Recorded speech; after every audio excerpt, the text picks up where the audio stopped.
మన మ్యారేజ్ ఎలాగరా మరి? మీరు కట్నం ఇస్తానే పెళ్లి కోకే అంటున్నాడు డాడీ. మా ఇంట్లో కూడా పరిస్థితి బాగాలేదురా. కట్నం కంపల్సరీ అడగాలనా? అయినా 3 lakhs కదా, మీ డాడీ అవి కూడా ఇవ్వలేడా? సరేరా, కంపల్సరీ డాడీని అడిగి ఇప్పించుకుంటా.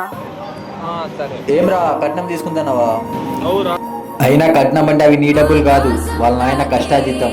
వాళ్ళ నాయన కష్టాజీతం నీ సరదాల కోసం వాడుకోవడం ఏమలవాడు. అయితే పెళ్లి మనే డబ్బులు లేనప్పుడు అంతగా కరువు అయితే రిజిస్టర్ ఆఫీస్ లో చేసుకో. ఇంకా కావాలంటే గుడికి పోయి దండలు మార్చుకో, సరిపోతుంది. అయినా తనని జీవితాంతం చూసుకోవాల్సింది నేనే కదా, 3 lakhs అడగనప్పుడు తప్పేముంది? ఓ జీవితాంతం చూసుకోవాలి కదా తనను. ఒకవేళ తను నిన్ను పెళ్లి చేసుకుంటే నీకు 3 పూట్ల కూడి చేసి పెట్టాలి, జీవితాంతం నీ బట్టలు ఉతకాలి, మరి నీకు పిల్లలు కనిపెట్టాలి, మరి ఇంట్లో అత్త మమ్మల్ని బాగా చూసుకోవాలి, ఇంట్లో మొత్తం సక్రమంగా పెట్టుకోవాలి.